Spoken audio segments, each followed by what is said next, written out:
Welcome back to the KRUSE Elite Podcast. What's up, Tony? Good morning, Taylor. How's it going? I've got my KRUSE Elite t-shirt on. Limited edition. Limited edition. Ooh, I didn't know that. We haven't ordered those in a while. We haven't ordered them in a while. We'll see. Does the Neuro Dojo know that you have them? Some people have seen me wearing them, and they're like, "Hey, how about some swag?" And we just haven't. There's just a long list of stuff that we got to do, and like that's just not near the top right now. But eventually, I think we'll do something.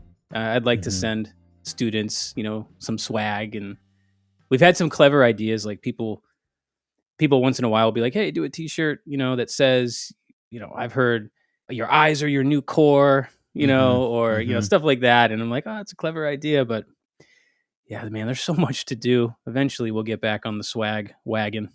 Yeah. No, that would be fun though. I think, definitely. You finish your courses and then you get a t-shirt or something that you can wear. Yep. In the gym. Yeah. Yep. How's your training going? Pretty decent. I mean, it's like, so actually it's a good opportunity to report some good news too. Okay.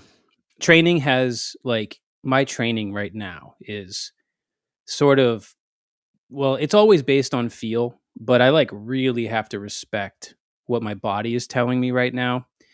Mainly, pretty much entirely because of all of this detox that we're doing.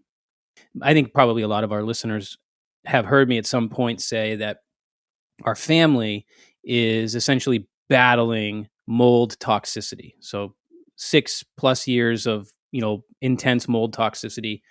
And now we're in a different living environment, which is great. I actually told most of the story on the year-end review that we did that was published more towards the middle to end part of January. So if anyone is interested to hear that story, you can reference that episode. But basically, we have now that we're living in a new environment and we're making a lot of changes, we're working with a dietitian that's helping us with supplements that we need and building back our minerals and detoxing at the same time. It's a very extensive process and we've done a lot of testing.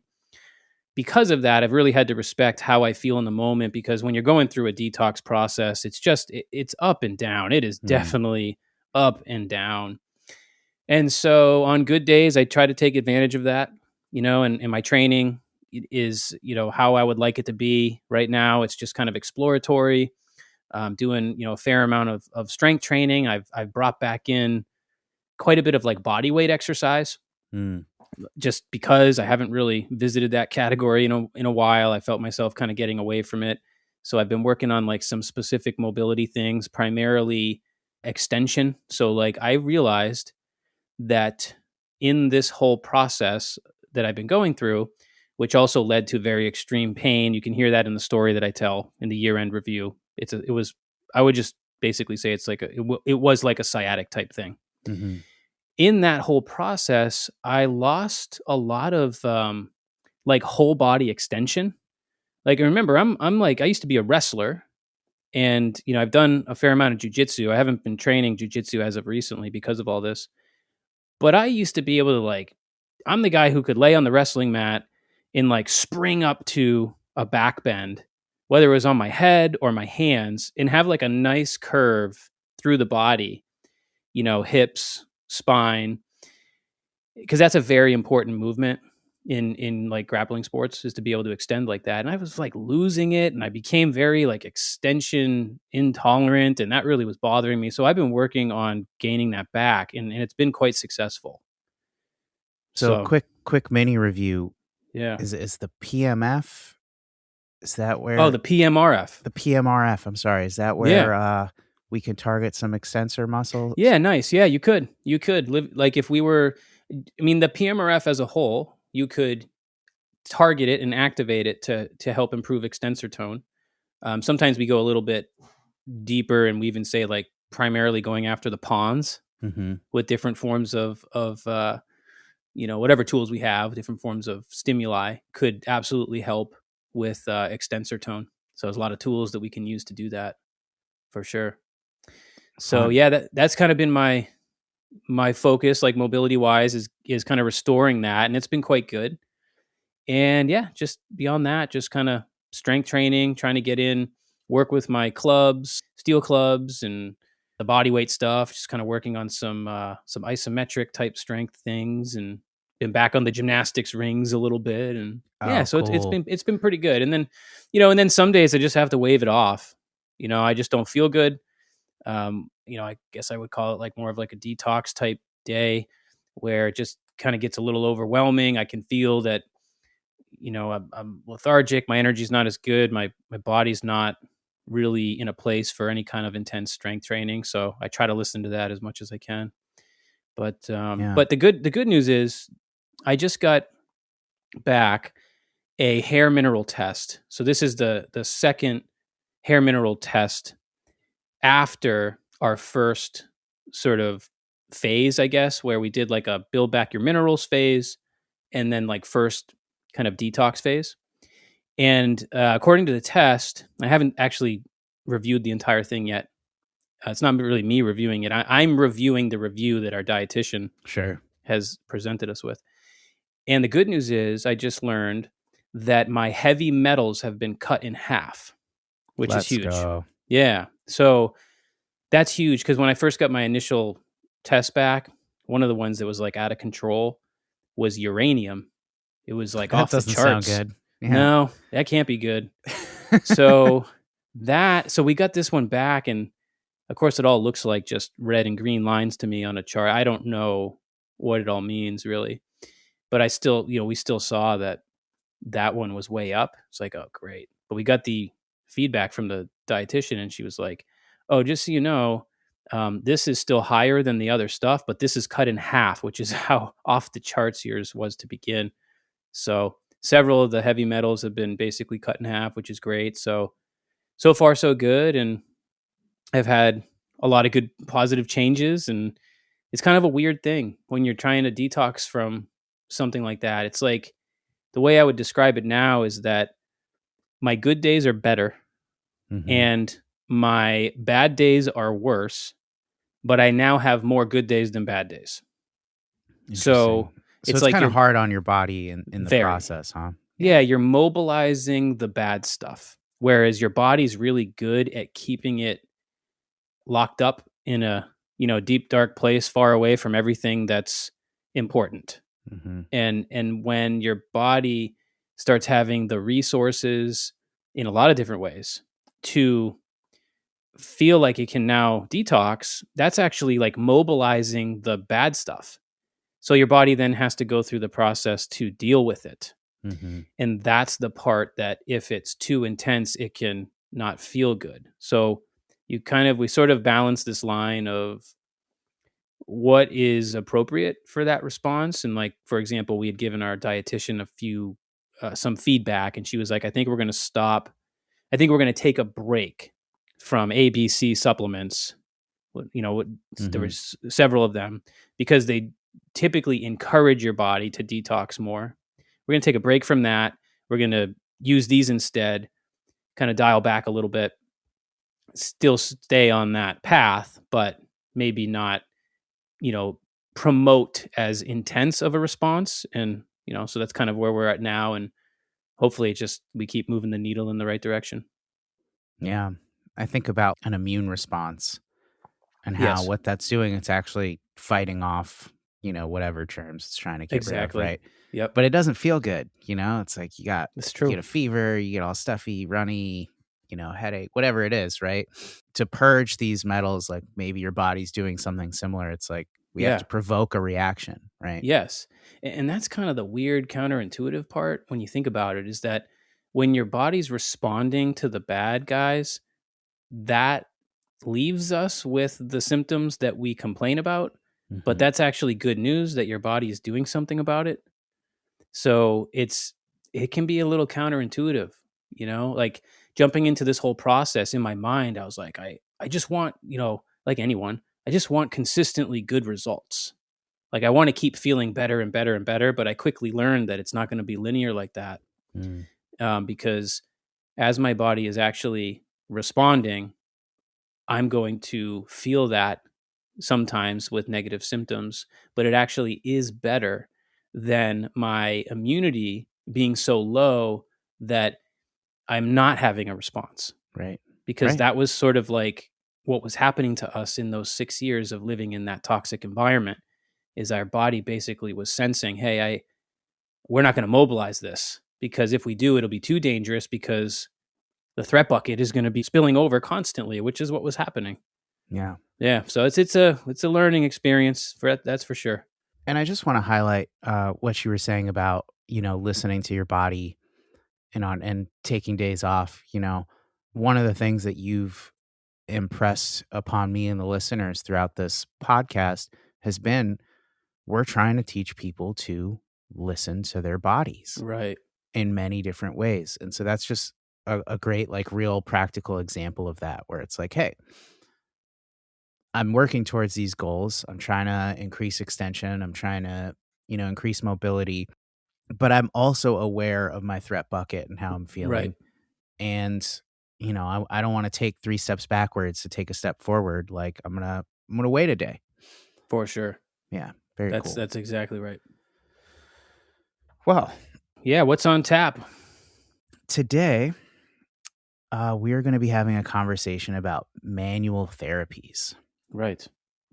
And I think, per usual, I think it's useful to just start from scratch and just define what we mean when we say manual therapies. Because I think even you and I need to have a mind meld with you on that. Mm-hmm. And then, talk about how they work from a neuro lens. Yeah, that's great. Yeah. So as far as manual techniques go, so I think we probably are highlighting more of like the soft tissue techniques, mm-hmm. right? Because there's other like manual techniques that are not entirely based around the actual soft tissue part of it. There's a lot of like muscle testing and, different things like that. So I think we're probably primarily talking about the manual technique. So we're talking about any technique that uses touch, right? And so it could be touch from another person, right? Like that's, I think, what people probably think of like a massage therapy. And there's lots of different kinds of manual techniques. A lot of times people just think of like general massage, right? That might be more therapeutic in nature, but there's also very technical types of manual therapy. Lots of different names for them too, different sort of release techniques where a certain kind of touch is being applied to the body. Maybe it's to relieve pain, improve movement, anything like that. And we'll probably talk about some of this too, because I think some of this needs some demystifying, because there's a lot of techniques out there that are talking about doing things to the body that they're probably not. So maybe we'll talk about that, because this whole idea has come very far, especially in the last 15 years or so. We're starting to really understand what's happening with different types of manual techniques versus before. We've always known that touching other bodies helps improve how people feel and how they move. We've always known that, but what's starting to happen now is we're getting clearer based on new emerging neuroscience. It's helping us get clear on what is actually happening with these different types of techniques. And I guess we could also group in just like any kind of tactile, stimulus. A lot of us own different things, tools we can apply to the body, whether it's a foam roller, whether it's some sort of trigger pointing tool, muscle floss, voodoo floss. There's lots of names for, that type of tourniquet that you wrap around muscles. And all of these things are tactile type tools that, when applied to the body, have the potential of creating change. Whether, I think their most popular way to use these things is to promote improvements in movement output, usually mobility, but then also to decrease pain as well.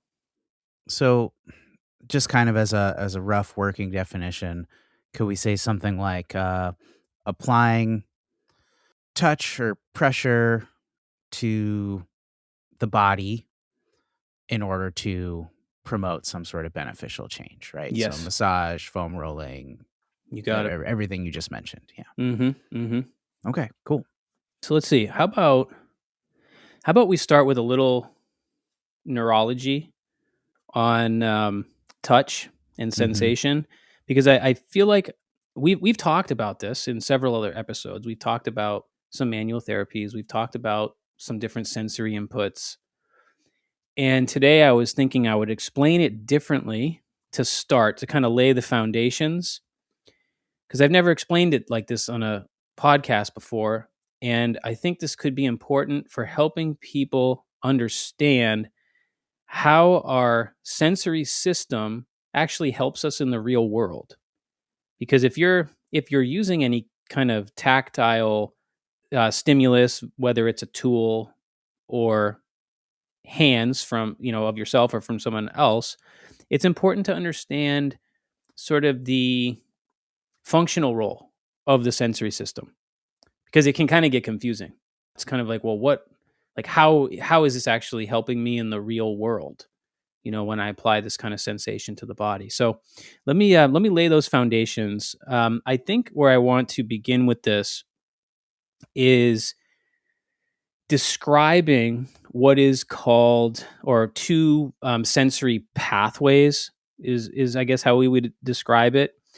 There is what is called a first touch sensory pathway.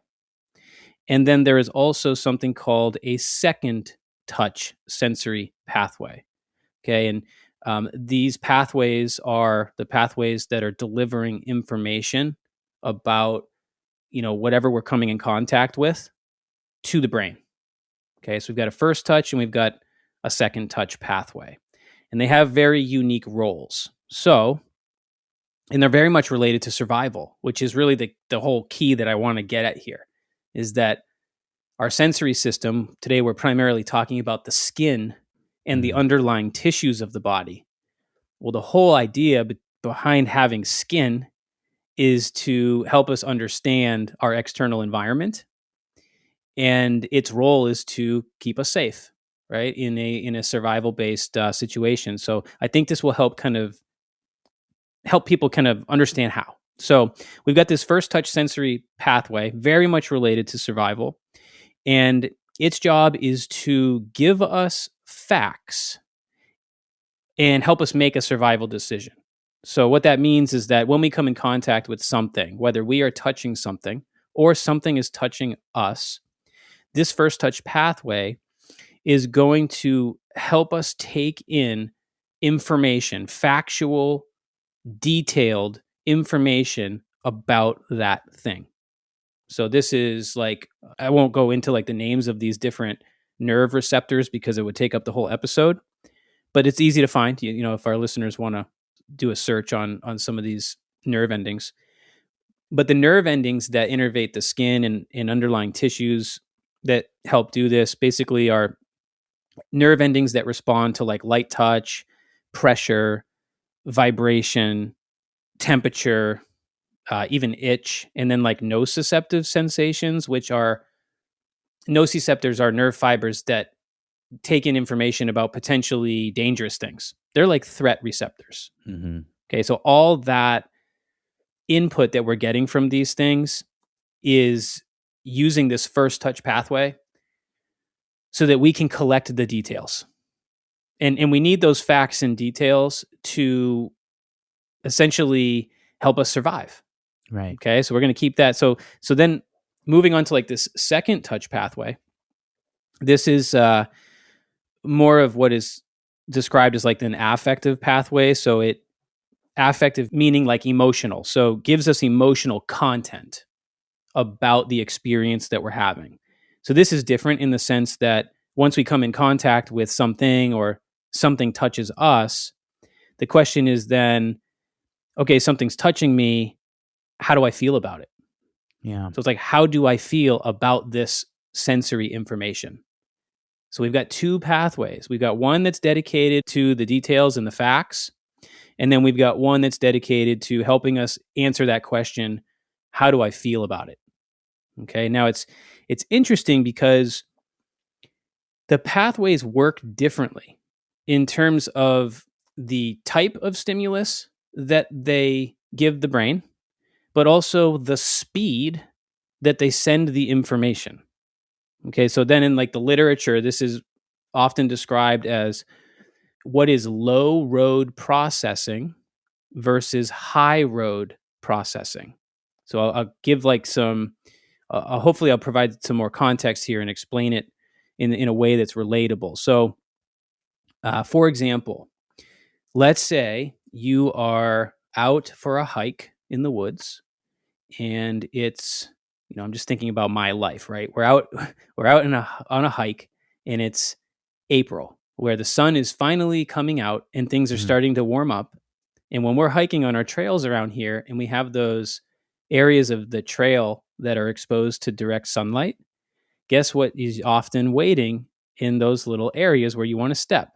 Snakes, right? Oh. Because they're sunning themselves, right? And we know that, and it's just kind of like this habituated like thing. It's just basically unconscious. Like oftentimes what happens is you step in one of these little sun areas, and you startle because there's a snake there, right? And the snake startles too.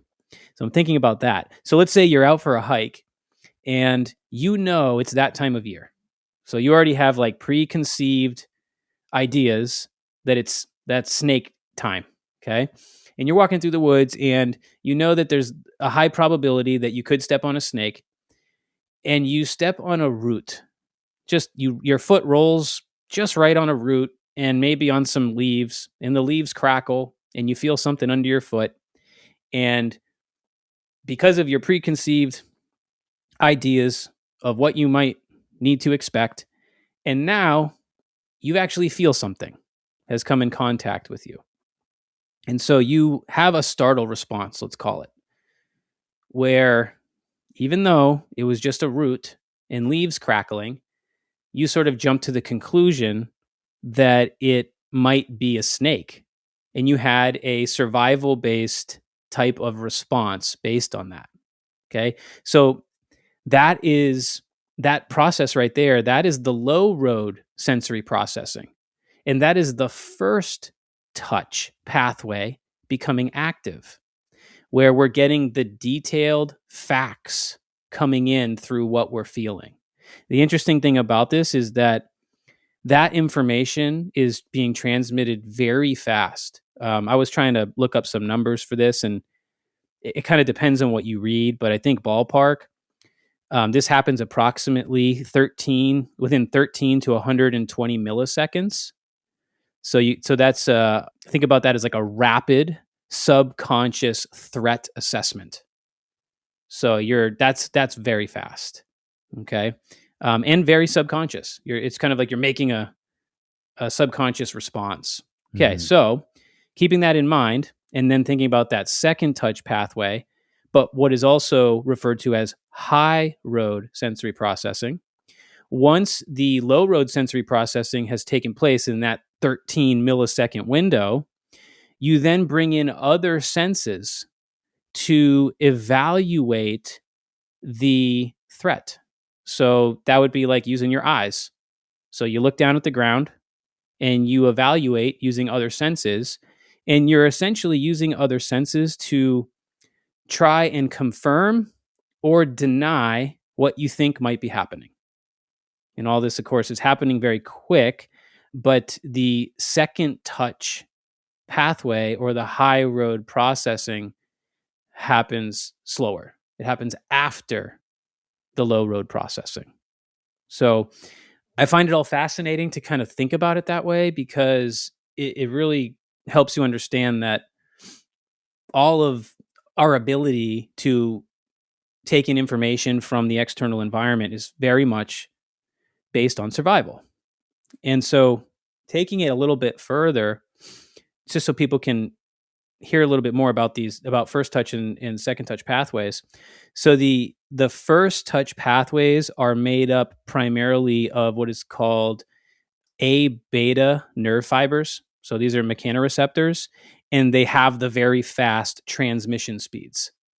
Okay, so that's the first stuff. And they're low threshold, which means that they don't need a lot of stimulus to fire.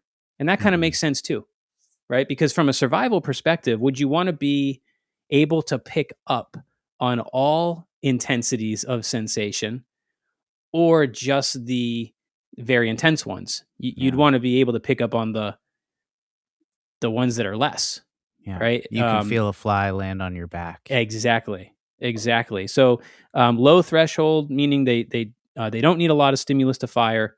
And, the skin itself, it's very much sympathetic. Like it's primarily sympathetic. So anytime you touch the skin, you're communicating to the sympathetic nervous system. And basically you're either increasing threat doing that or you're decreasing it. Okay.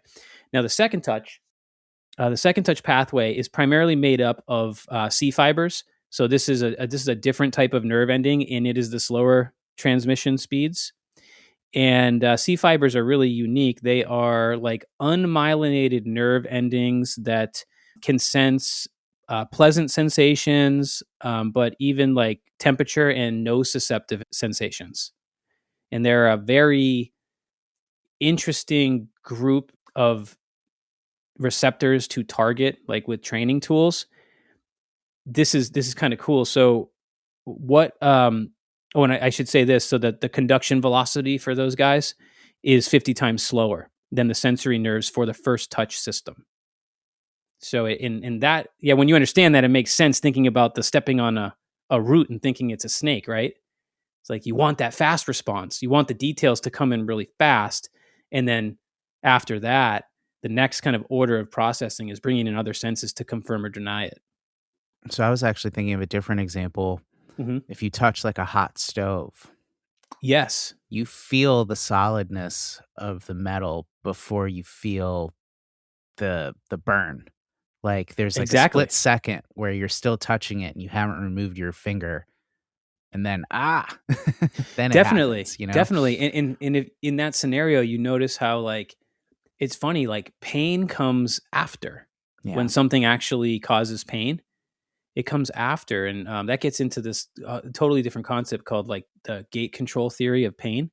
But basically, you're designed so that you can make the appropriate survival response to the initial details and facts coming in as being threatening. You wouldn't want pain to be the first response necessarily, because pain inhibits a lot of stuff. It inhibits movement. Yeah. Right. So it actually makes sense that your motor system is still very active before nociception can get to where it needs to go and actually end up being constructed into a pain experience if in fact the brain finds it dangerous enough. Right. So it's interesting to know how the system is kind of built like that, and the transmission of speed, or the transmission speeds of the information. You can really understand how, from a survival perspective, it makes a lot of sense. Yeah. And for the math nerds, I kind of think of order of operations. It's like, okay, first the brain is going to get this information, then it's going to get this information, then it's going to get this information. And like that's due to that transmission speed difference, right? Totally. Yeah. And what we lack, this is interesting too. So what we lack in speed, what we lack in transmission speed, we make up for in volume. So the C fibers actually make up 75% of the entire sensory system when we're talking about the skin and underlying tissues, which is very interesting. But also another reason why C fibers become a very important tool for us with all manual therapies.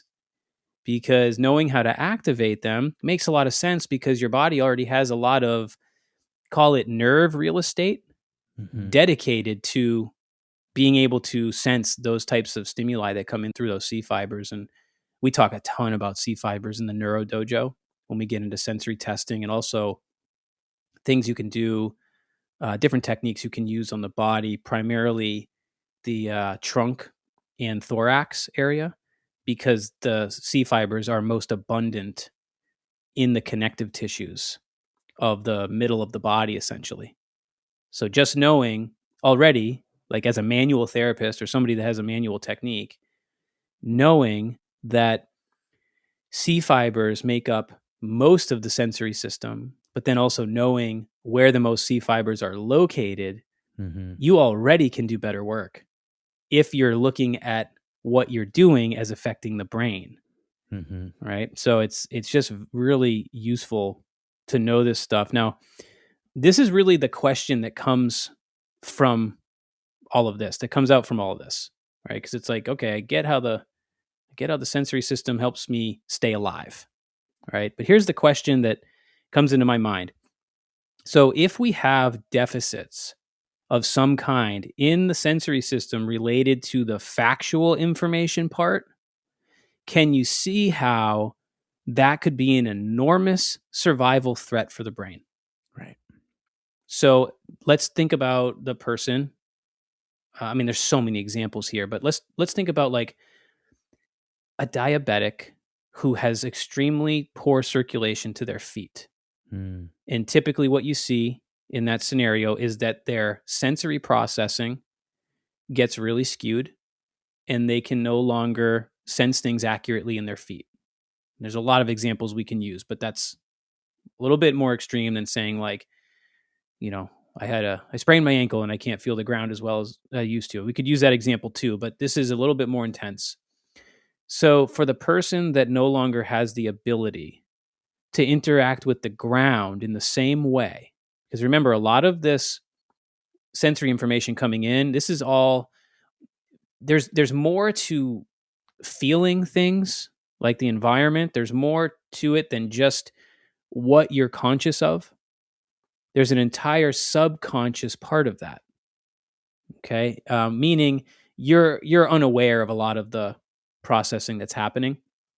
And so if you have an issue like that in your feet, the way that you're moving through the world is going to change, and not being able to get the facts and the details in any situation, your brain does not like that.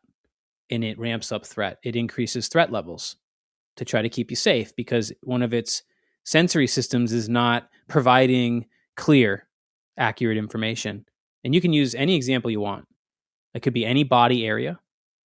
And we know that sensory information can be disturbed for so many ways. There's so many reasons, right? It could be an old injury that has disturbed your ability to feel something. It could be a surgery. You know, if you get sliced, that's damage to the receptor bed. And maybe now after a surgery, you don't feel things appropriately the way you once did. You know, you can be hypo or hypersensitive, right? You could have joint injuries that, you know, eventually over time, maybe with chronic pain and moving differently, you develop a sensory problem. These types of sensory issues create a blurry spot on your brain's map for the body area, and that's when threat increases.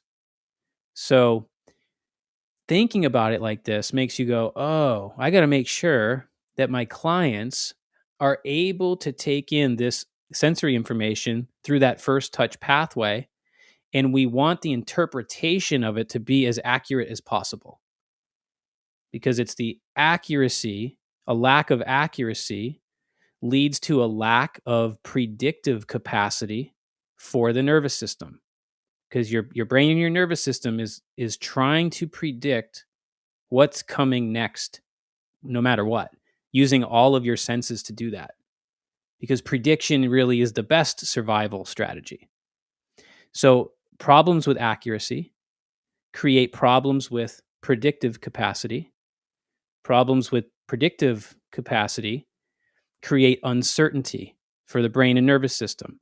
Uncertainty, you could argue, is the root cause of all of these movement problems that we might face that cause pain or, you know, mobility issues. It could be looked at as uncertainty with movement based on sensory issues coming in, based on that information not being clear. So you use the example of like a diabetic with poor circulation. So a manual therapy in that case is someone gets a foot massage and that increases blood flow to that area, that increases innervation, right, along those pathways. Your brain is starting to wake up to the sensations down there, and then good things happen, right? Yes. Is that kind of how we would apply a manual therapy in that scenario? Yes, and here's the thing. So it goes much deeper than this when you start to look at the different sensory receptors. So to be a ninja with neurology, at some point you have to really spend the time to understand the different types of receptors that we have at the level of the tissue, and you have to understand how to test them. So, for example, in our Neuro Dojo course, we get into sensory testing, and we teach people what these different receptors are. We teach them about the type of information that is transmitted through these receptors and how we can actually test them to get an idea for whether or not a specific sensory deficit is present. And we get into testing specific sensations that actually correspond to different sensory pathways.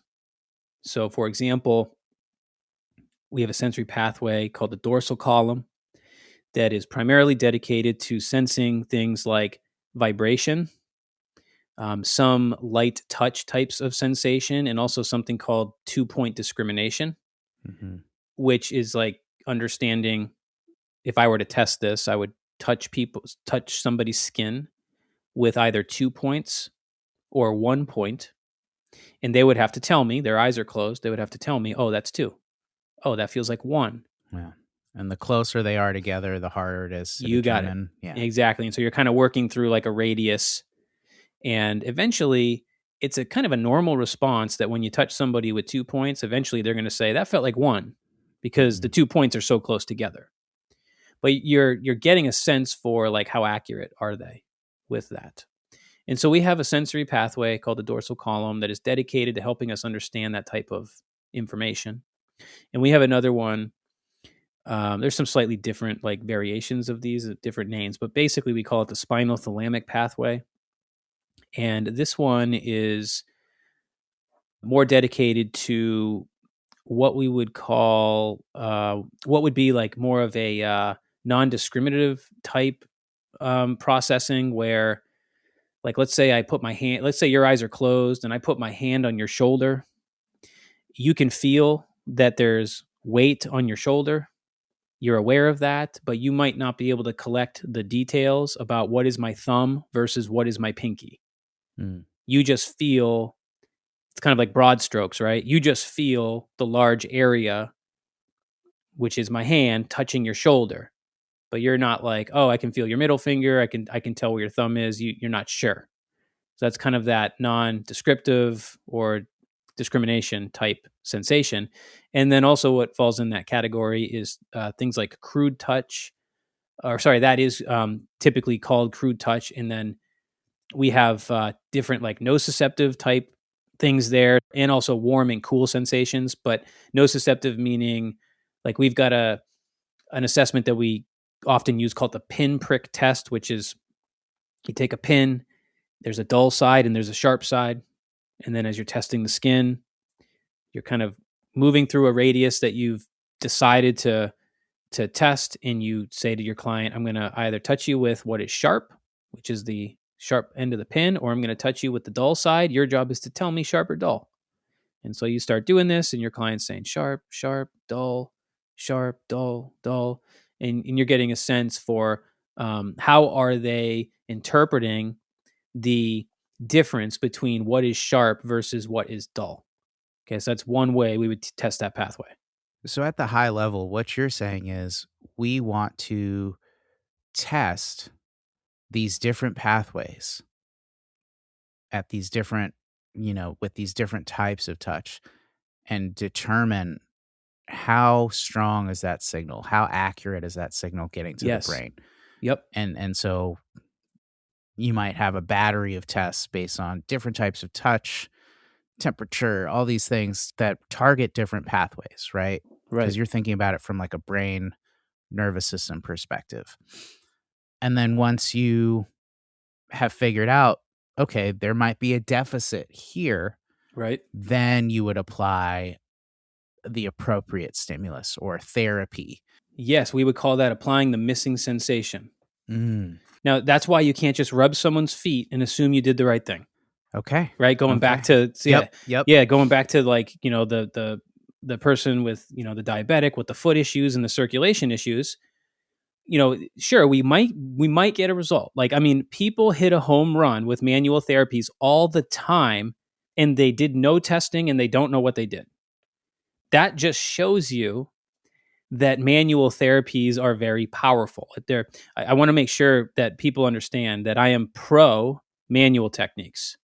But when you hear me talk about it, you're going to hear me trying to demystify some of the BS in it, because we've come a long way now.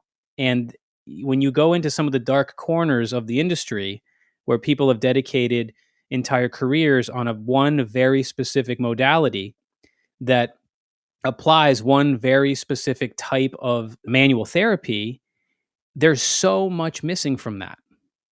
When you start looking at the neurology and the different types of receptors and the different pathways and where does this information go, what does it cross on its way, and where does it actually get processed? So there's just a ton to demystify at this point. So it's important that our listeners know I am pro manual technique, because remember what I said, the skin in its underlying tissues, it's the largest sensory organ that we have. So it would be completely idiotic to not have any tools to work with it. But we just have to know how can we make our tools more effective, right? How can we make things more targeted, more efficient? And by learning how to test the skin like this and collect information on receptors, it then tells you exactly what you have to do. And you no longer have to do these kind of broad strokes, literally, hoping that you do the right thing. Because the problem is, with a lot of different manual techniques, they are not really as repeatable as one might think. Especially if it's more of like a generalized thing. Like, there's so much that goes into this. There's depth of tissue. There's direction that the tissue's being tractioned. Is it being decompressed? Is it penetrating? What is the speed of the manual technique?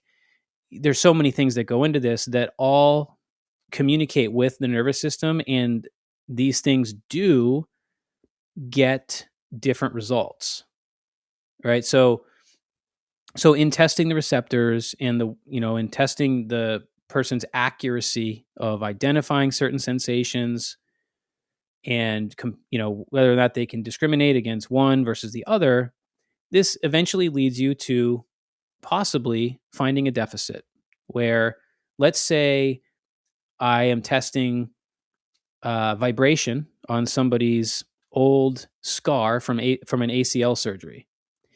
And they've already told me in history, like, oh yeah, my knee doesn't feel the same. I seem to not have the same awareness. And it's weird because when I'm wearing a certain kind of baggy clothing on my legs, it's almost like I feel numbness, and then my scar feels hypersensitive, right? Sometimes you'll hear that type of thing from people in a history when they're talking about injuries and surgeries and stuff. So you already know you probably have to test that area because there's something going on there with their receptors. Mm-hmm. So that's what you would do. And you test both all these different sensations that I described, and that will help you understand, like, where is the deficit? Is it in the dorsal column? Is it in the spinal-thalamic tract? Because that is quite useful information too. And then let's say you find that they are lacking the ability to accurately sense a certain hertz in vibration. Because if we want to get super thorough, we actually test different frequencies. Mm-hmm. Well, you just found what we would call like the missing sensation. And then your job is to try to figure out how to deliver that sensation to the person's brain. And sometimes it's really easy. Sometimes it's like, oh, well, let's take this vibration device that vibrates at 100 hertz and let's touch it to this area of the skin and then retest it and see, did it do anything for you? Is your movement better? Is your pain less? And sometimes it's that simple. 100 hertz on the right area. How's that? Oh, that's the weirdest thing. My pain's gone. My knee's moving better. And it can literally work like that. And other times we got to do more focused work. I mean, at the bare minimum, typically I'm combining vibration, in this case, with movement, right? Because I'm trying to teach people how to move better, because that in itself is going to reduce threat, right? And it's going to improve that predictive capacity that we discussed. So a lot of times we're trying to combine both sensory and motor things as far as the stimulus goes. So that's how detailed the work can get, is to actually find, one of these senses that we discussed or several, and then figure out how to apply it to exactly the right place in the body, maybe with movement. And that can be done through a variety of different tools.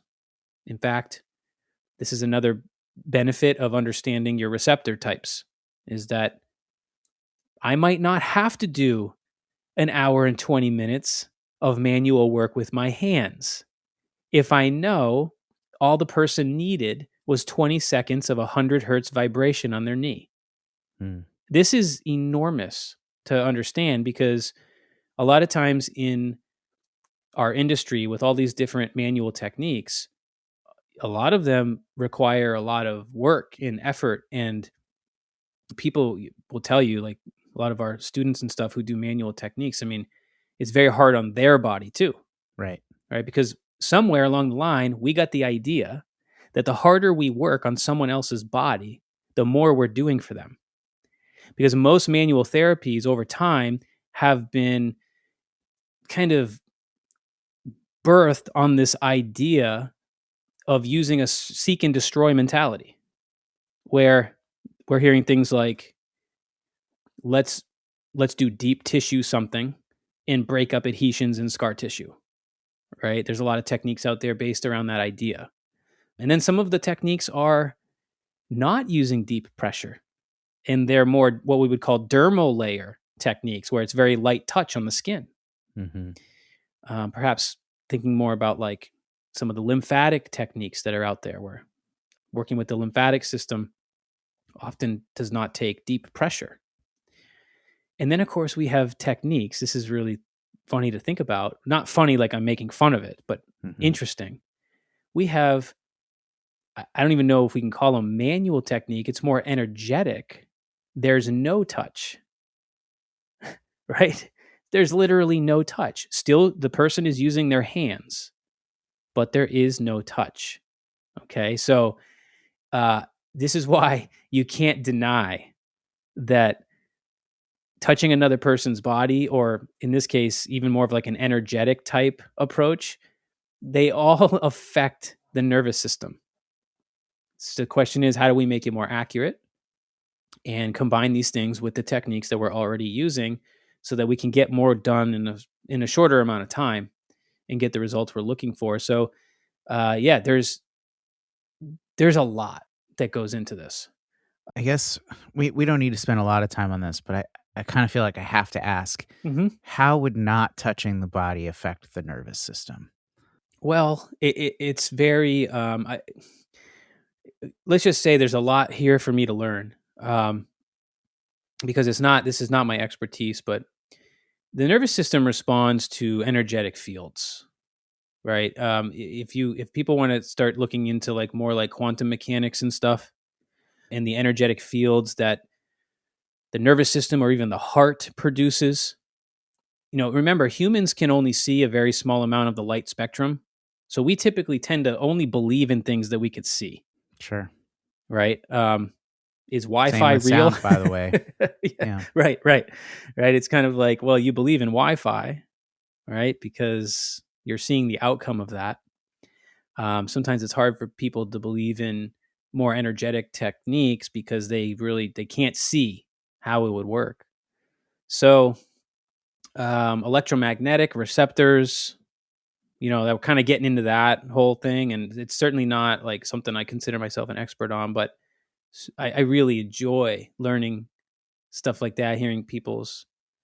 But from the nervous system perspective, do you you said electromagnetic receptors, those have their own pathways? That's a thing that you can affect?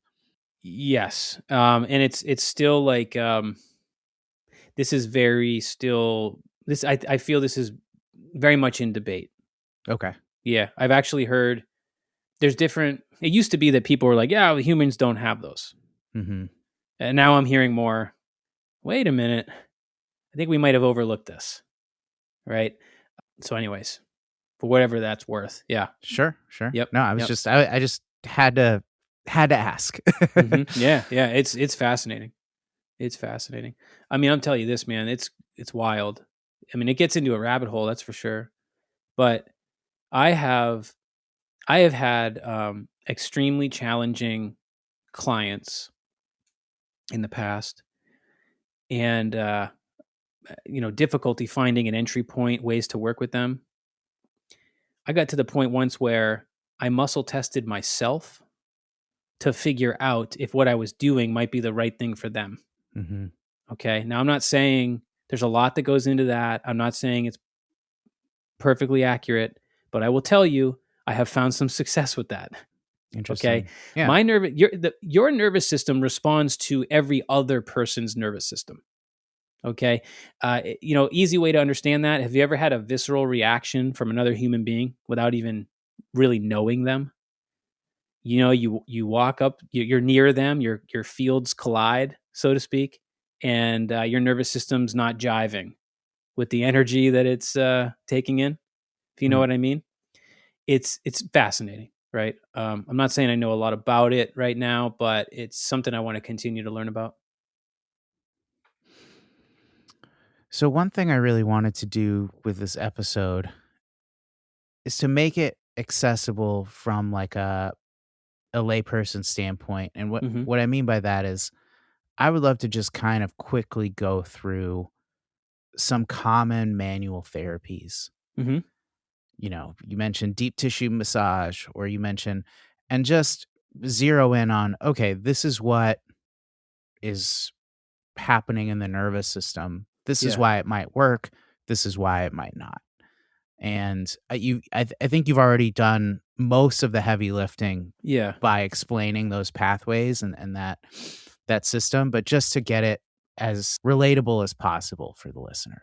Yeah, so the way this becomes super relatable, and honestly, the really simple idea here is the same idea that I would be teaching professionals. It really, in the end, it all comes down to threat. Okay, is the sensation or the type of sensation that's being created, how is it being interpreted by the brain?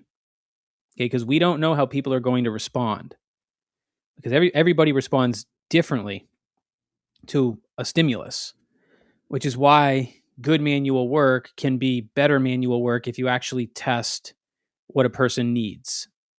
And some people are already doing that. They do. There's a lot of techniques out there that have some form of assessment, which is great. So I'm not saying that they're all missing that.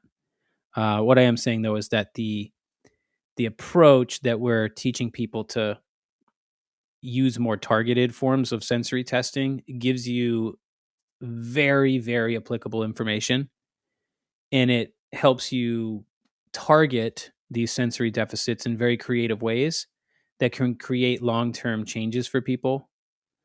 So let's kind of think about like, we'll start with like deep tissue stuff. Sure. Right?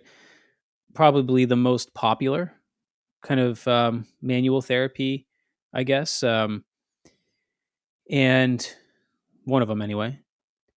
Deep tissue techniques are generally based around this idea of releasing a muscle or breaking up an adhesion, scar tissue, I hear the word fascia, knots a lot. Knots, yes. Deep tissue work can be incredibly productive, okay? What I want people to understand is that it's probably not doing what we want it to or think it's doing. People have to you want to get really good at applying different forms of manual techniques. You have to really move away from being seduced by the fascial system, not in a sense that you don't want to know about it and understand it, but fascia in more of a general context where we're going to do a deep tissue technique. We're going to change your fascia instantly. We're going to break up old scar tissue. we're probably not able to produce enough force to do any of that. If you think about how our body's connective tissues are. So that's the first thing that's important to do that kind of for people on their own to kind of demystify that for themselves over time. I was involved in that kind of way of thinking for quite a while. Early on in my career, getting involved in like a certain fascial stretch technique where the whole idea was change the fascia. Mm-hmm. Well, how are we going to do that? Well, we're going to do that with intensity. And sessions were an hour to 2 hours to 2.5 hours of doing this active stretch therapy on people's bodies, because you get in the mindset of, well, kind of like deep tissue, but this was more of like active stretching, having a person contract. And then you would move them through a range of motion manually while they were actively contracting. And the whole thought process was, if we do that, which is essentially eccentrically loading the body, this is also a form of a manual technique. Well, we're changing the connective tissues. And realistically, whether you're doing kind of an active type of stretch like that, or you're applying pressure to the body with one's hands, you're probably not altering connective tissues the way that you think you are. What you are changing instantaneously is nervous system input. And that has an outcome, right? That absolutely has an outcome. So people, I think, need to move away from the seek and destroy mentality. And when you understand the actual receptor piece, then you figure out, oh, I don't need to do 2 hours of this intense thing on somebody's body in order to try to create this change. I can actually do it in 30 seconds because I know the exact receptor type that needs to be activated, right? And I know how I can include these sensations in their movement training, which is kind of cool. There's ways to like create active exercise where you're getting a very specific type of receptor stimulus that is needed. So with deep tissue stuff, there's a lot of intrinsic motivation involved in that, where someone who doesn't have this education will think that it's doing more than a technique that is more dermal level, like superficial. They'll think it's doing more because they feel it more, and actually sometimes it hurts. So people are associating it with greater change because there's more intrinsic motivation that comes from pressing on someone really hard versus pressing on someone really lightly. Right. If that makes sense. You know, that's if you've ever foam rolled and you don't know anything about foam rolling, except that I should probably do this because it's supposed to be healthy for my muscles. Everyone typically gets in the habit of foam rolling hard. And they're like, oh, it hurts so good. Well, the hurt and the pressure is targeting one of those pathways we talked about, right? These are all basically all the tools we apply to our body, whether it's hands or like actual tools. Most of them offer like combinations of sensory input. So sometimes it's hard to like really zoom in on one sensation or one pathway. It's dermal, but it's also deep tissue, but it's also, which also is a drawback in my mind. This is a drawback to a lot of the therapies because, as I said, if you can figure out exactly what the brain needs, then the problem is some of our tools do a combination of too many things, and then we can't actually replicate it. And then the client can't necessarily replicate it on their own. Which is funny because one of the only reasons I get results with people is because I'm able to teach them things they can do on their own. That's literally it. It's more about like empowering them with something that they do need that they can repeat with enough frequency and intensity on their own to create a long-term change. But when you go to your manual therapist and they do 30 minutes of hands-on work around your scapula, and yes, you do stand up and feel better and move better, how are you going to do that on your own? And then it becomes this thing where it's like, well, I hope by seeing them once a week, that's enough. Sometimes it is. Much of the time, it's not. Right? So anyways, deep tissue, very specific stimulus, causing more discomfort at times, which sort of then is more like spinal-thalamic in nature. So we talked about the pathways. Interesting. And hey, some people need that. I mean, I have met people who are like, I saw this therapist and they dug their elbow into my hamstring, and I'll tell you what, for 2 weeks I was walking better. Yeah. And that is entirely possible. Entirely possible. And they might be in need of a lot of spinal-thalamic training. But I've also met people who are like, I did that deep tissue stuff. I wanted to cry on the table, and I think it made me worse. Mm-hmm. Right. And that's just because of, well, neurology. Right. Perhaps it was the wrong dose of the wrong sensation. So when it works, that spinal-thalamic stimulation. Yeah. Is there more nociception there? Is there, Yes. What is it? It's activating the sympathetic part of the brain more? Like when that pathway gets to the brain, what's happening? So spinal-thalamic, you're going to get a lot of nociceptive activity there. So if I press on your body hard enough, what starts out as feeling like pressure eventually could feel like discomfort. Mm-hmm. As soon as we cross that line of discomfort, we're starting to get more nociceptive in nature. Mm-hmm. That's going to be, specific receptor, specific pathways. So yeah, we're kind of on that spinal-thalamic track now. Could it be like a resilience building kind of thing where it's like maybe causing threat to go up a little bit was a good thing? Yes. So that's a really fascinating, different topic. Pretty cool. No, I like it. It's so that would be what we call more thalamic conditioning. Okay. So when you're purposely doing something that's causing a certain amount of discomfort, well, anything we practice, we get better at, whether that's good or bad. So if you constantly apply a nociceptive type sensation, well, could you actually get better at building a tolerance to it? And the answer is yes. And I think we all understand this as we're exposed to different, let's say, athletics, as we just develop. A lot of our thalamic conditioning is based on our upbringing. It's based on what we've been exposed to and the hardship that comes with those things. And there's value to that, right? There's value to that. So I think about it as in terms of like my introduction to jujitsu, and when I watch like white belts get started, I'm like, oh man, this is going to be rough, right? There's so much pressure, right? There's pressure, there's torsion, there's pain, and there's problems with breathing because of all that. That's a perfect recipe for high threat, high tension in the body.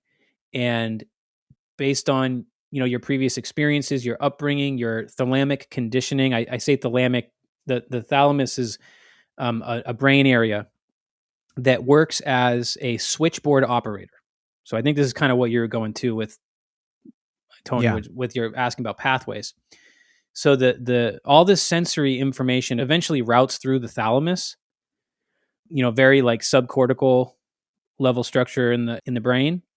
And it acts as like a switchboard operator. So as that information arrives at the thalamus, the thalamus is making some decisions, trying to help interpret how threatening is this, right? And then it will help to decide how much of that stimulus should be allowed to move on to higher order areas of the cortex for further processing.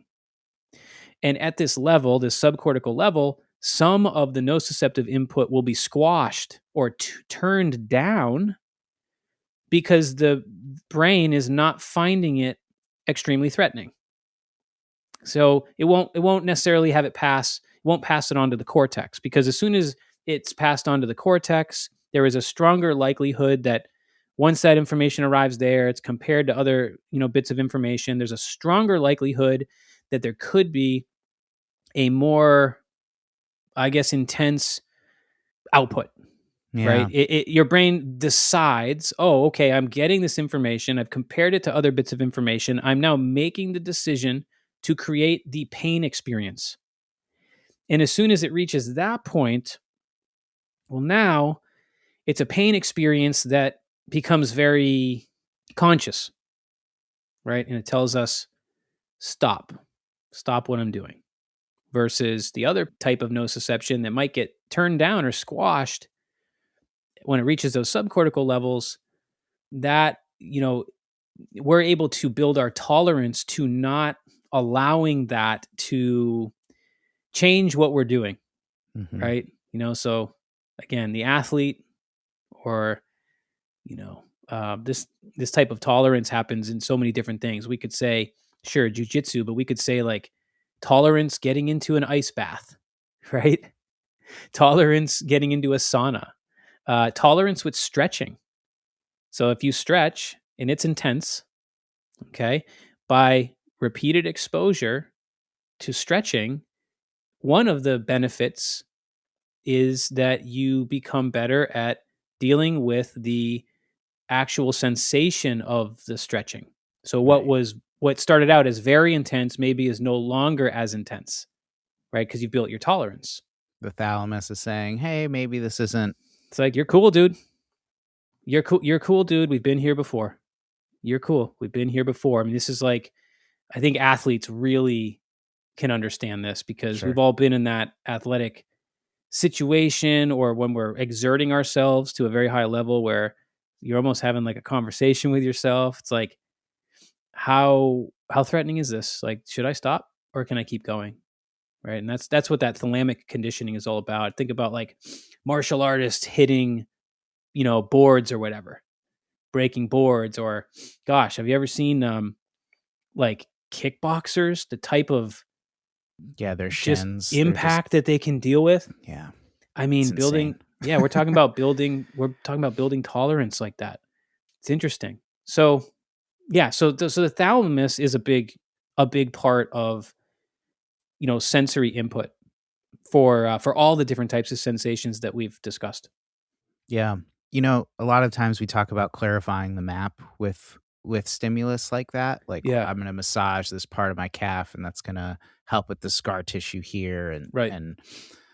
But, on top of that, there's this layer of this, thalamic input that it's probably happening as well. Right. And so this is where dosage seems like it can really matter. Yes, dosage does really matter. And I'll tell you what, most of the time the dosage is not what we would expect. This is, again, something people have to move towards, I think, as we start to learn more about the nervous system. But typically when we apply any manual therapy to the body, we're working with the nervous system, not really other things. So a lot of times we can get the result we're looking for in 30 seconds instead of 30 minutes.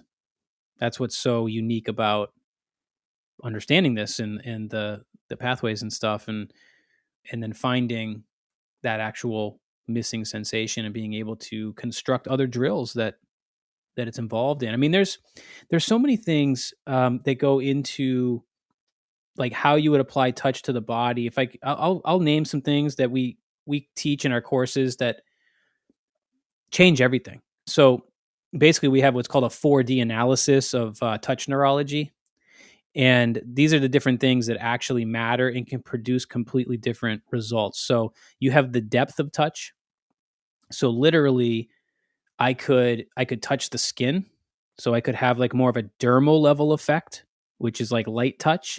And our listeners can try this on themselves. If you want to take your hand and if you just turn your forearm over so that your palm is up and you take your other hand and you place, let's say, 3 fingertips on the meaty part of your forearm where like your forearm flexors are, you can just place your fingertips there and only let the weight of your hand kind of deflect into the tissue and you'll see the skin move. Okay. And it's very light touch. And you can feel that if you really want to, you can slide the skin across your forearm and you're moving skin. You're not moving necessarily the stuff underneath it, although it will be affected, but visually you can see that the skin can slide in all different directions. So that's a very dermal level type of touch. And some manual therapies only use that. I have tremendous success with that kind of touch. And there's a lot of reasons why that are receptor based. So we've got more dermal layer. And then if we press in a little bit more, and it's not much more, but we can start to create a light pressure, and we're still kind of in that superficial level of tissue, but we're now starting to feel some different things. It's not so much the skin, but we're getting into some of the underlying connective tissues that are still quite superficial. But if you move your fingers in different directions, you can actually get this idea of how now you're dragging tissues that live underneath the skin. You're not just dragging the skin. Mm-hmm. That's a different level of tissue with different receptors. And then let's press in much deeper. Okay, you press in, let's call it like you're attempting to get to like almost a half inch of pressure. Okay. And that's quite deep. That's going to require force. Like your fingertips are going to be white and pink, pressing into pressing into the body here. And you can start to try to drag around what might be the underlying stuff. And you won't probably be able to drag it very far, but you can get the idea that you're moving some of the deeper stuff. And of course, there's different things we could do there. We could grab hold of those deeper connective tissues by sort of gathering up the muscle or whatever, by almost doing like a pinching method.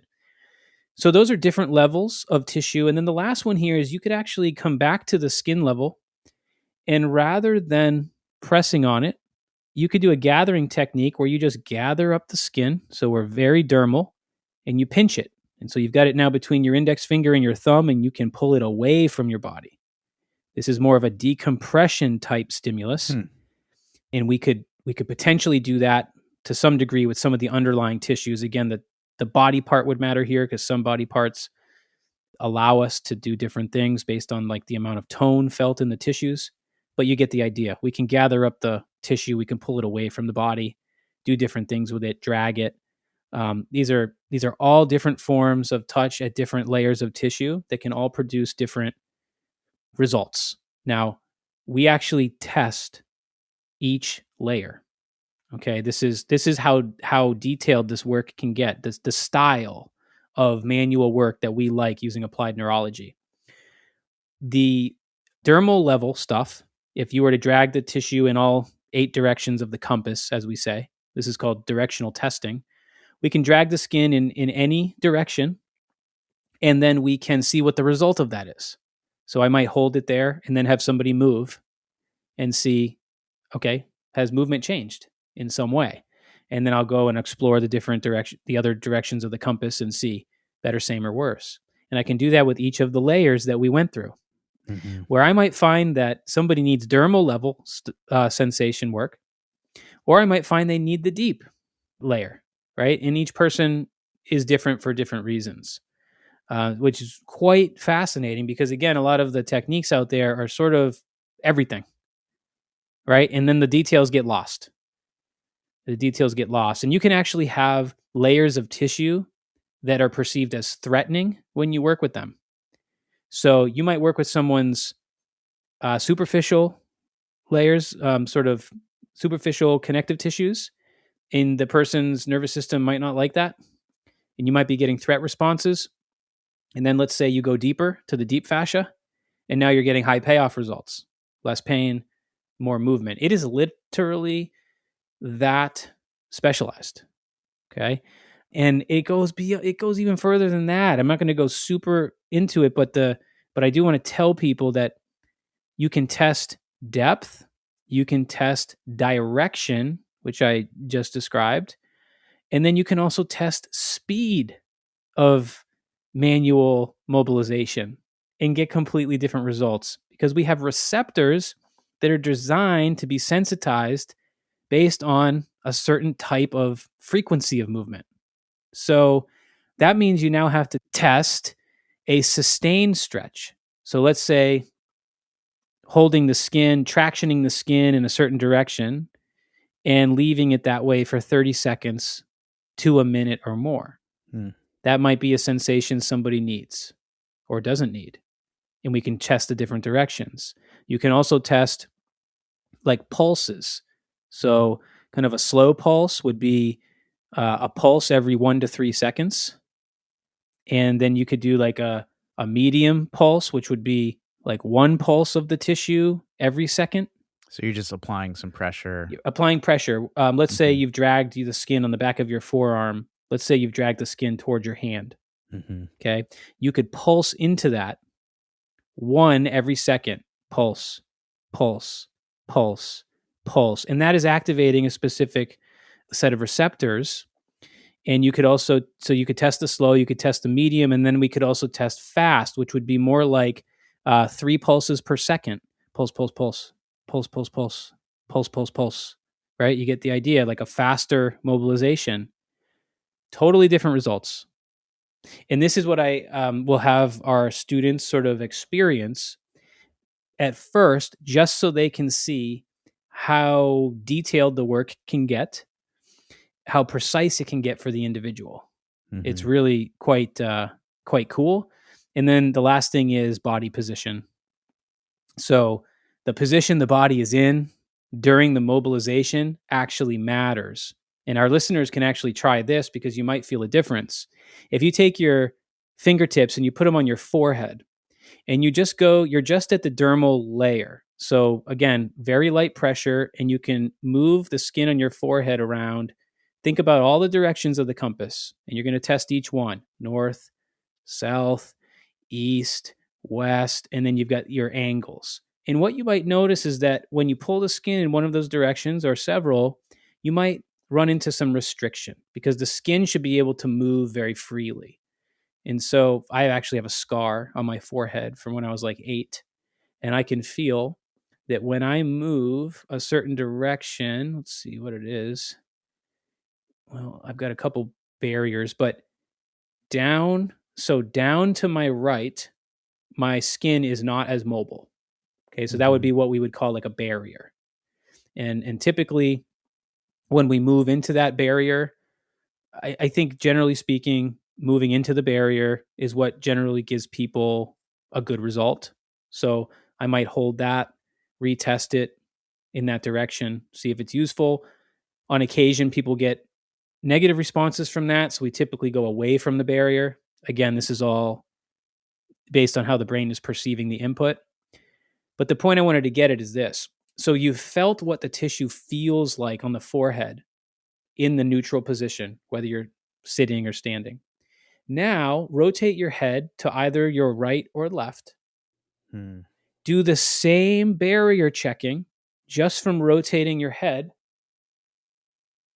And you might notice that the tissue feels different in certain directions or even in all the directions. You might feel more tension in a certain area, less tension, and that was only from rotating your cervical spine. And so the connective tissues are all affected by movement, which means body position can sometimes be a big driver to not only the person's pain, but also the actual intervention. So this gal gets into another massive dilemma in the industry that we have talked about on previous episodes, right, that I call the table dilemma. Because as soon as you're laying on a table and your relationship to gravity has changed and you're now in a perfectly relaxed and neutral position, sure, we might be able to get a result there. But then the question is, can we keep the result? Because when the person stands up and their other sensory systems now become integrated into what was just done, tone changes, right? And when tone changes, that means that potentially all the work you just did on the table could be erased, or it's just temporary, right? This is a big dilemma. Now, the other thing to consider there is just position alone. So if somebody is saying, it's the weirdest thing, my neck only hurts when my right hip is in flexion and I'm standing up. And then you go, okay, cool. I'm going to do some of my manual stuff. Hop on the table. Let's get some pillows under your head. Hey, bend your knees a little bit. Are you feeling relaxed? And now we're working on the body position that is completely non-specific to their problem. So the next level of like manual work is actually understanding the table dilemma. And this is not to say that table work is bad, because you can still get something quite useful. And sometimes it is the place that you have to start. But to progress the work, we want to think about integrating other sensory systems into it, like the vision and vestibular system, and also changing body position. So possibly doing manual work in positions that are either specific to how the person's going to use their body or even specific to the position they're feeling pain in. Mm-hmm. That could mean doing manual therapies standing up, which I've had tremendous success with, like leaning people up against a wall for stability, a little bit of stability, and then literally doing some manual work while they're standing up. So now their relationship to gravity is more similar to how it's going to be when they're moving through the world. That can be a game changer. This is where something like a kinesio tape can be really helpful, right? Because you can have that tractioning happen while they're doing a squat, while they're actually doing the movement that might be causing them pain. That's the other big dilemma, is once you find a manual intervention that has helped, okay, how do we replicate it so that the person can get enough time and intensity with that stimulus to actually make long-term change? So yeah, there's things we can do there. Kinesio tape is a wonderful tool for that. Kinesio tape's another one of those things that, like, I feel like the general population sort of chuckles at, because the athlete, you might see an athlete with a bunch of kinesio tape on their shoulder, and it looks more like they're trying to make a design that looks like a tattoo, and people don't understand that the tape on the skin is actually having quite an enormous effect on the nervous system. And the way that we use it is usually it only takes a little bit of tape. By doing the barrier checking that I sort of brought people through when you're feeling the skin and checking the different directions of the compass, you might find a direction that really helps, and then you could tape the skin in that direction. Now you send your client back into the real world, and they get 24, 48 plus hours of stimulus of what was high payoff that reduced threat before they have to change the tape. And so now it's as if they're going through life with your hands on them doing exactly the thing that assessed well. And that is game changing. Game changing. This winter I was working with a alpine ski racer, and this actually right before her season. She was having back pain, which was quite. It's a nervous time to have back pain before the season. So you're about to go into a very strenuous part of the year with a lot of impact. And we did some barrier checking on her abdomen. I think it was like the left lower quadrant of her abdomen. We did some barrier checking there. We found a very specific direction of pull that the body wanted at the dermal level. And she put a piece of kinesio tape. I think we did 2 pieces of kinesio tape pulling the tissue in that direction. And within 24 hours, she was sending me a text message that said, "Great session. My pain is gone." And that was it. And she actually continued to wear the tape. She would apply the tape before training. And she did that for several weeks as kind of like, hey, let's just kind of keep using this good stimulus right now and make sure we can drive this home. And she did. She drove it home, and that was 1 piece of tape. And it took us like 25 minutes of testing different areas of the trunk or of the abdomen, kind of going through things very methodically. But then once we found what we needed, single piece of tape, and we're done. No 2 hours of manual therapy that she couldn't reproduce on her own. So a question about location. I think I've been trained to be suspicious of only applying a stimulus at the place that I want to fix. Right. So it's like, my knee hurts, so I should do something to my knee. And one of the things that we talk about a lot on the podcast is my knee hurts, and there's something happening in the brain that's creating this pain. Yes.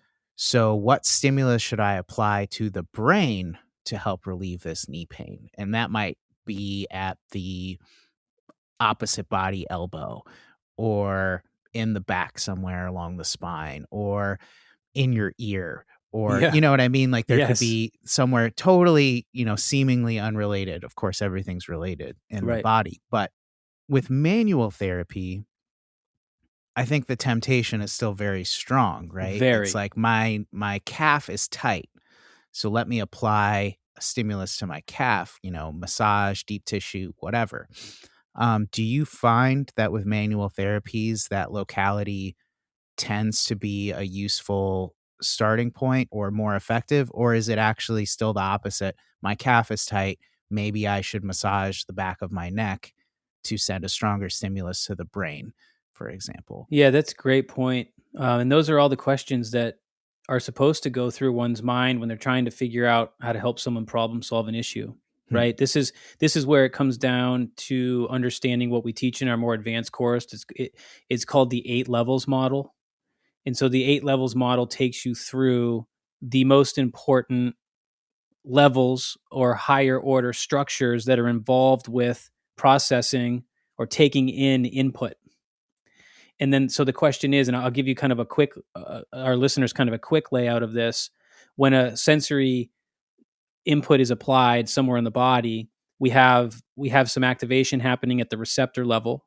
So a very specific, maybe grouping of nerve fibers is activated. That information then starts to travel. We have peripheral nerves that help that information reach the spinal cord. We have the spinal cord that then sends that information upwards towards the brain. The information reaches the brain. It's impacting the cerebellum. It's impacting the brainstem. It's impacting now the thalamus. We talked about the switchboard operator. Mm-hmm. And then eventually it's reaching the cortex.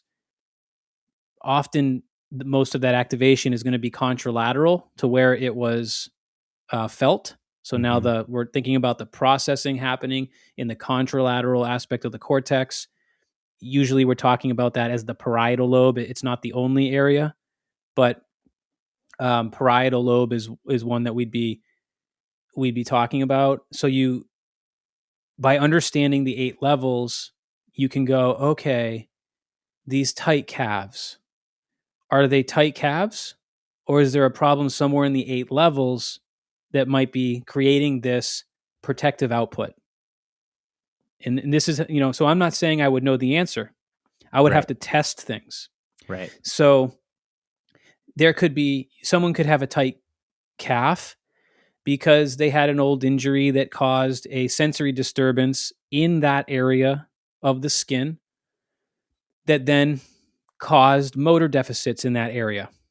Right. So now if we run that through our 8 levels filter, we might be thinking, I wonder, they did talk about that old knee injury or foot injury or something. Mm-hmm. Maybe I need to do some local receptor testing there, but perhaps they have a tibial nerve problem. So now we've thought about receptors. We've thought about the peripheral nerve, which would be the next level. So now I have to test their tibial nerve. And I know where to test that because I know what part of the skin it innervates, bottom of the foot, back of the heel, some of the gastroc. I'm now running through my different sensations. I'm running through light touch, vibration, 2-point discrimination, warm, cool, sharp, dull. I've got all the dedicated sensations for the 2 pathways, right?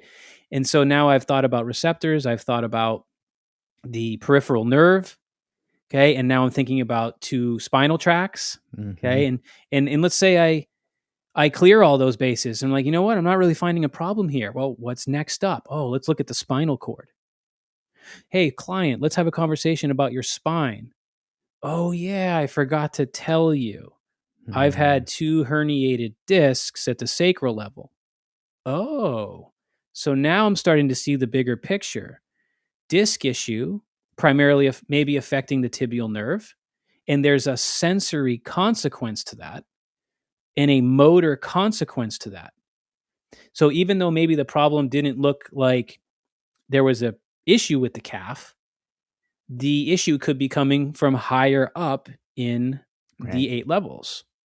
So now I'm thinking about, well, how do I deal with that? Maybe I have to start looking at actual spinal mobility or mobilizing certain segments of the spine and combining that with sensation work and motor work. And it keeps going up because let's say we didn't find the problem in the spinal cord. Maybe it's in the brainstem. Maybe it's in the brainstem. Yeah. Right. And this is then where it becomes really useful to know where your tracks go. So let's say somebody had a 2-point discrimination problem on that calf. You found that through testing. Well, then you look eventually as you're working your way up in the 8 levels and you go, okay, so 2 points discrimination. I'm going to think primarily about the dorsal column. Oh, yeah, that's right. The dorsal column decussates in the medulla. That's the brainstem. Decussates means cross. So it crosses the midline. Yeah, that's fancy. Yeah.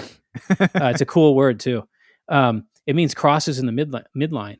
So then you go, oh, well, if that crosses in the medulla, let me have a conversation with my client. Hey, client, and you start asking them about medulla stuff.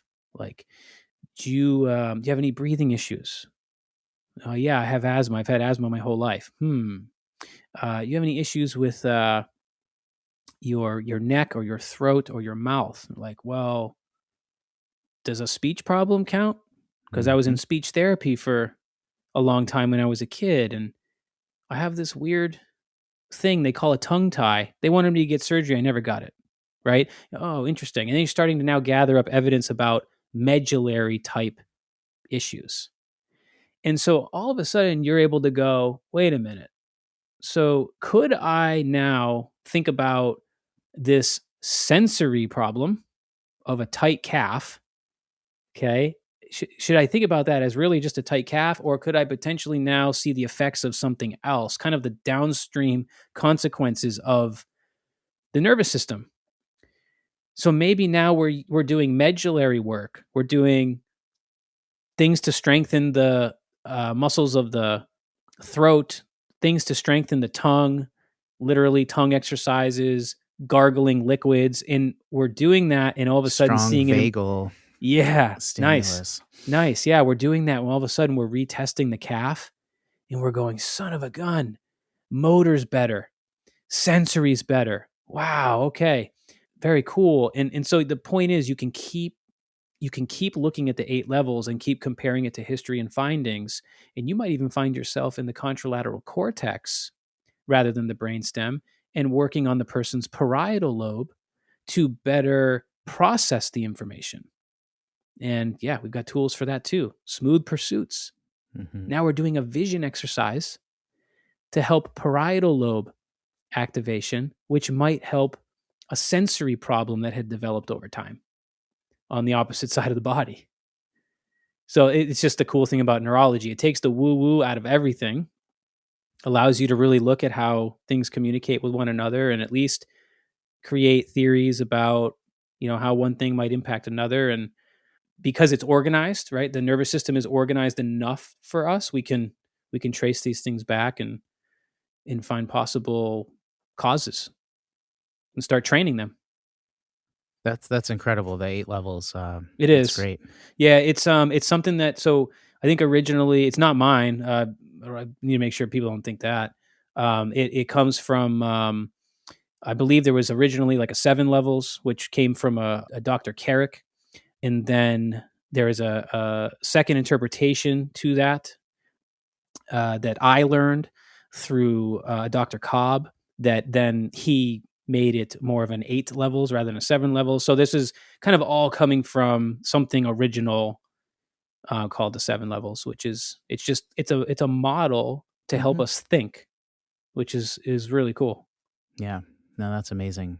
So for the manual therapist, let's say we have a masseuse or a sports massage professional listening to this podcast. They probably have a really great understanding of the manual techniques that they have applied. Right. And what neuro can add to that is a way to be more efficient in targeting what we need to do. If there's a manual intervention that would be helpful, neuro can help you figure out which one and how much. Absolutely. Yeah, and it can probably increase the speed of your results, and it can probably decrease the amount of time you need to use with your own hands, which I think all manual therapists would be happy about. Mm-hmm. Yeah, but it does not take away your tool. Right. That's what's so great. It's one of the first things I tell our students as they're getting into neuro. I was like, hey, good news. I'm going to tell you that everything you already know is awesome, and you're going to be able to use it and view it differently and look at things through a different lens and still use the tools that you are most comfortable with and that you like the most, but you're also going to be learning some new ones. Mm-hmm. Mm-hmm. Mm-hmm. Yeah, and it might make someone who's used to doing deep tissue more curious about soft touch. Yes. Or some of these other manual interventions that, maybe isn't the specialty, right? But when you view it less as a one size fits all, right? Then knowing all of these different techniques could really broaden someone's practice. Yeah, that's the whole thing. I think about my sort of evolution coming through these different parts of my career where, when fascia got popular and getting into that type of technique, we're doing a resistance stretching kind of thing. And I think back to like what a paradigm shift it was. And it's difficult, right? It's difficult. It made me scared. It made me scared to experience that the result that I thought I might be getting after an hour of working with somebody, first of all, might not be what I thought it was, which is what I learned once I started testing people's responses to things. But then I also learned that possibly 30 seconds of manipulating tissue, dermal layer tissue in a certain direction, and then slapping a piece of tape on it that was, 2 inches wide and 4 inches long. Literally, I was able to achieve a much bigger result than I was after an hour of working on somebody's body and putting physical labor into that, by the way. Mm-hmm. Like my body hurt from doing that. So it was quite a paradigm shift. And then I was able to take what I learned, and this is the value of it for the movement people, the movement coaches, is that you can create assisted exercise, which means you're constructing a movement drill to do the same thing, whether it is putting a piece of kinesio tape on the skin, or you're holding the tissue in a certain direction, or you've designed a mobility drill to traction the tissue in the same direction that you've tested as what their nervous system wants. That is really the next level to understanding this, because as I said before, that's the empowering piece, where now you're saying, okay, we've figured out what your brain and nervous system is asking for in a sensory context, but now we're giving you the ability to replicate it over and over and over again with frequency and intensity, so that your brain can learn to keep the results. And that is the key. So there's a lot of ways we can do that, rather than just, have somebody hop up off the table and go home, right? Because then it's like, see you next time, hope the result lasts. Whereas I would much rather be able to educate my client and say, hey, when you feel that tension coming back, let's get you practicing your drills. Let's see if we can get some daily practice out of you. And those little frequent, like higher frequency kind of small doses go a really long way in dealing with whatever issue we're working on. I guess that's kind of important to point out too, is that maybe I should have done this at the beginning, but working on the sensory system can be used for tons of different goals, right? It doesn't have to just be about pain. It doesn't have to just be about tightness. Those are the things we typically go after the most. But man, you can use the right sensory stimulus to literally affect any kind of output, which is, again, one of the values of understanding pathways. Because when you know the pathways, you can pick and choose your targets. So one example of that is if I'm trying to improve stabilization on one side of the body because somebody's very unstable, I might actually apply sensory work on the left side of their body to create more reflexive stabilization on the right. So when you look at the pathways, you can start to make sense of that. Yeah, it's cool. When you start to look at it through sensory work, through the neurologic lens, if you will, you start to see that it is far more than just a tool for poking at people's pain. There's a lot you can do with it. Very nice. All right, there it is. I hope you guys enjoyed that episode. Man, I think we covered a lot of ground. So maybe this is one that I feel like we could always come back to. There's a lot to it. It's a cool topic. Just a reminder, if you guys are enjoying the podcast, if you could hit us with a review, 5-star, of course, we would really appreciate it. It really helps. It really helps drive the podcast and get it to more people like yourself. So if you could do that, we'd appreciate it. And yeah, that's it for today. Thank you so much for listening, and we'll be back soon.